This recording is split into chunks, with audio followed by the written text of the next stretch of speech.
daug highlightų turbūt tos olimpinėse žaidynėse, bet, daugelio pagrindinis highlightas buvo 2 mačai su amerikiečiais. Čia vėlgi grįžtam prie to, kaip tie mačai, kokią daro įtaką.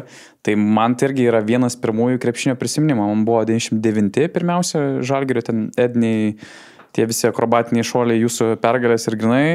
Olimpinės žaidynės, aš iki dabar atsimenu, man buvo 8 metai, buvom pas močiutę, kadangi buvo Sidnėjaus olimpinės, tai gan anksti vyko rungtynės Lietuvoje. Ir aš neatsimenu kodėl, ir aš nesididžiuoju dėl to, bet aš kažkodėl, ne tai, kad palaikiau amerikiečius, aš galvoju, sutriuškins tos mūsų lietuviukus, galbūt NBA ten žaidimų prisižaidęs ant kompo, ir aš jau pažinojau tos NBA žaidėjus, man čia atrodo kosmosas, nėra šansų, galvoju, mums čia be šansų, jie ten perdėlės per galvas, čia tipo nėra vilčių, ir net nesitik iš Lietuvos, net nesėdi, nesirgi.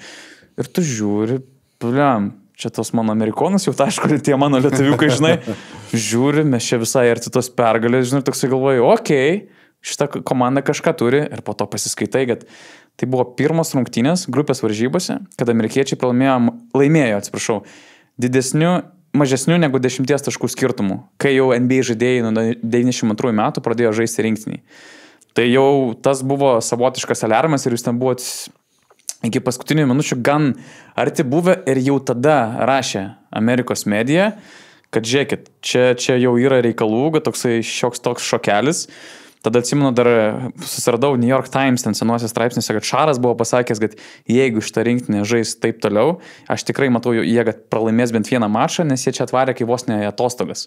Taip. Ką tu atsimeni iš to pirmo susitikimo, dar prieš pusfinalį, nes aš galvoju, vos ne prieš Vincą Carterį reikėjo žaisti. Taip. Ne, tai... Damaitis prieš Carterį, kosmosas, tais laikais dar. Smithas buvo, man buvo toksai, labai... Aplamai ten rinktinė buvo tiek tų žaidėjų tokių, kur tu per televizorių žiūrėdavai, žinai, ir ten, tik matai, ir tas išeit žaist, tai, jeigu aš sakyčiau, kad, nesijaudini, žinai, tai, tikrai meluočiau, žinai. Čia, būtų nenormalu sakyti, kad nesijaudini, žinai. Kiekvienas jaudinomės ir kiekvienas, tai nežaist, prieš tos dievukus tokius, prieš kuriuos tu stebi per televizorių, žinai. Dar, tai neįtikėtinai, žinai.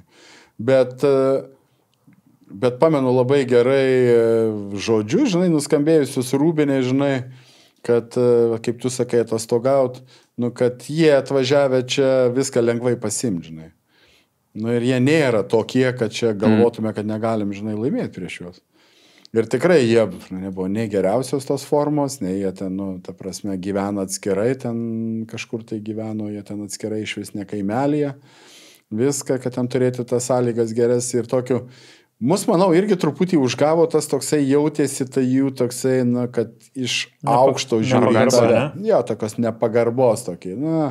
Kaip elgėsi. Mums aplamai tuo metu, prasme, tai yra 2000 metai, kažkoks tai toks arogantiškas kalbėjimas iš aukšto vėl ten ar ten, rodymas nepagarbos priešininkui toksai sunkiai suvokiamas, mes tokie tylus, tie lietuviai, tokie vėl, tokie, čia, kad tik neišsišokti, kad tik nepasakyti kažką, tai toks mūsų tas identitetas ir yra, ir tokie mes ir esam. Ir tuo metu ir tada Rūbinė ir buvo, žinai, tokių ir tas pats Šaras, žinai, ir Songas irgi, irgi sako, nieko, ką jie čia nėra, čia, žinai, viskas, žaidžiam ir viskas, žinai, nėra jie čia geresni už mus, žinai, ir taip ir gavosi, žinai, kad tu žaidi ir tu, matai, taip, o po to tu pagauni tą, kad tu neleidi jiem, nes, tokios komandos jie yra geri kada. Kai tau suduoda tą pirmą smūgį antrą, paveda 10, 15, 20 taškų, tada tu neturi jokių šansų jau juos. Jau tada jie žaidžia laisvai, jau tada jie pataiko tuos metimus ir tada buvo tokios, turbūt vienos tokių pirmų rungtynių, kur aš tai prisimenu, tarkim, ir trenerių štabas visas irgi buvo, kad tas žaidimas toksai, čia mes galim rizikuoti, o čia rizikuokim, čia, tai pirmas turbūt toksai buvo, kad, ten, čia galim rizikuoti, čia susispauskim to krepšiu, bet šitam tai neduokim, bet čia šitam tai taip, okei, tegul metą pataikys vėl kažką. Ir ta, žinai, tas jauti tai pradeda veikti tau, vienas, antras, tu tokiu pasitikėjimu įgauni, o tie pradeda nervuoti tampa. Ir viskas toks gavosi toksai, kad pasitikėjimu tu, daugiau buvo apie mūsų pasitikėjimą, ne apie jų.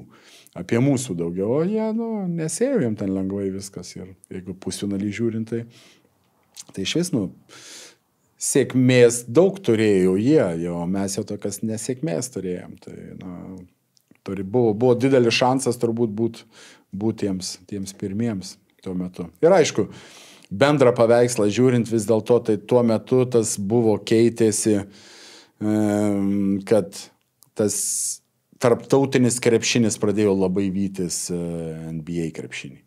Tikrai daug tų, ir treniravimo sistemų ir atėjo, ir naujovių įvairių. Vis daugiau žaidėjų NBA išėjo iš Europos. Taip, ir tada ir NBA vis tiek žaidėjai buvę NBA parsivežė į Europą jau dalykus, tai irgi turėjo to įtakos tai visai evoliucijai Europos krepšinio ir tarptautiniam krepšinio, aš manau irgi.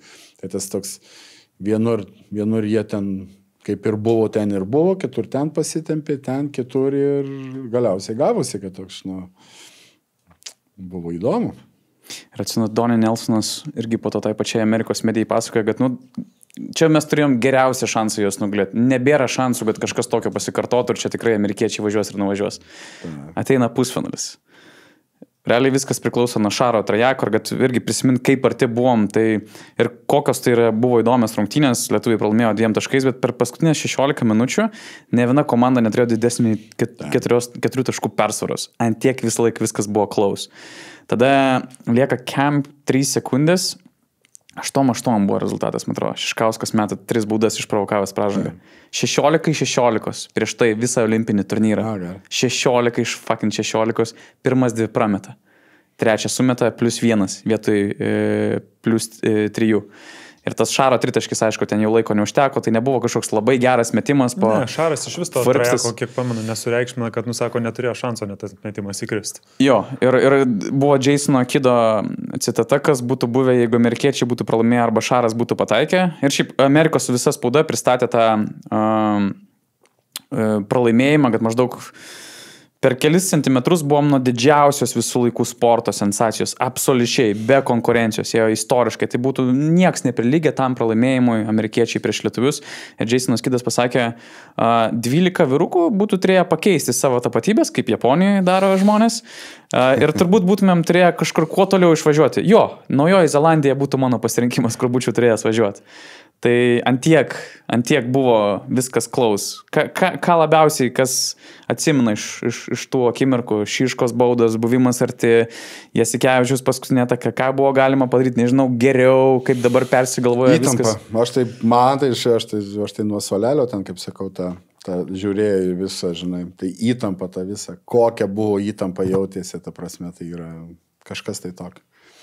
Neįtikėtina. Ta prasme, ir pas mus, tas buvo gal mūsų didžiausia ir buvo, klaida gal, kad mes po tų rungtynių grupėje, kad mes išėjom į tą pusfinalį žaisdami, to antroji pusė mes pradėjom galvoti, kad apie pergalę. O blecha galim laimėti. Bijai laimėti, kur išsigąsti, kad yra šansas laimėti.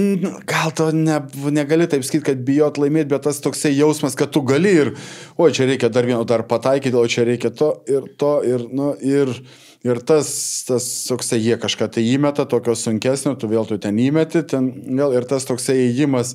Jeigu būtume, kaip sakau, taip, žiūrėjau, pralaimėsim vėl, bet tai vėl, tu viską kaip dabar taip atrodo. O tuo metu, tai, tu jauti tą tokį tikrai gyvenimo šansą turi. Gyvenimo šansą, niekada Lietuva nėra žaidusi finale. Tai čia nedaugiau kaip apie amerikiečius čia, bet tai, aišku, taip, ir juos įveikti, bet kad išeiti į finalą.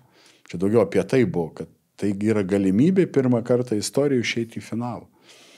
Tai buvo taip, gali ir taip, ir po to tie momentai tokie, gali čia taip, tas ir po to, labai labai sunku, labai slogu buvo Rūbinė tikrai ir, labai buvo sudėtinga. Bet dar laukia dėl 3 vietos rungtynės, jeigu neklysiu, su Australija. Australija, kurie pasakė, kad tai yra olimpinės žaidynės, kuriuose jie laimės medalius. namuose ir jie privalo laimėti medalius ir jie laimės, jau užtikrintai visiškai. Geizas, Geizo jau paskutinis Shane Hill buvo. Shane Hillas jau tai buvo, bet Shane Hillas dar žaidė, bet Geizo tai buvo paskutinis kaip etapas rinktiniai. Ir tai tokia vyšnė ant torto turėjo būti medaliai. Ir tikrai labai, tas toks, vis tiek tas psichologiškai sunku, žinai, gauni taip ir tu jauti, žinai, vietoj finalo, kad tu gali likti ir be medalių, žinai, tai tokia pati sunkiausia, žinai, tokia. O dar, žinai, dar taip pasąmonė, žinai, tas toksai, ten Prancūzija gali būti, žinai, finale, tu gali šansą dar turėti, žinai, laimėti. Vienu žodžiu, žinai, daug tokių taip dėjus ir taip, kaip sakytų, negalvok ar taip toliau, bet vis tiek, visi esame žmonės, visi galvojam kažką tai ten dėliojamės. Jis ten turbūt emociškai, jeigu tai vienos sunkiausių rungtynių, žinai, man tai dar sunkiau iš vis buvo, nes, tu stebi tai nuo suolelio, tu vis tiek, kaip visada logiškai yra, svarbiausiam rungtynėm rotacija sumažėja, daugiau žaidžia svarbiausi žaidėjai, pagrindiniai viską, tu turi tą rankšluostį jau ten sukti, ten palaikyti ir taip toliau, daryti savo darbą, žinai. Iš patirties sakau, daug lengviau yra žaisti, negu sėdėti ir žiūrėti. Taip. Tai labai kažkaip. Ir ten matai, po to, žinai, tą tokį ir tą nusivylimą visų, žinai, ten vėl kaip ir nustengė, žinai, ten palaikyti vėl ten kažkaip, žinai, bet supranti, kad yra labai sunku, žinai, tam kiekvienam tam žaidėjui, žinai, ten.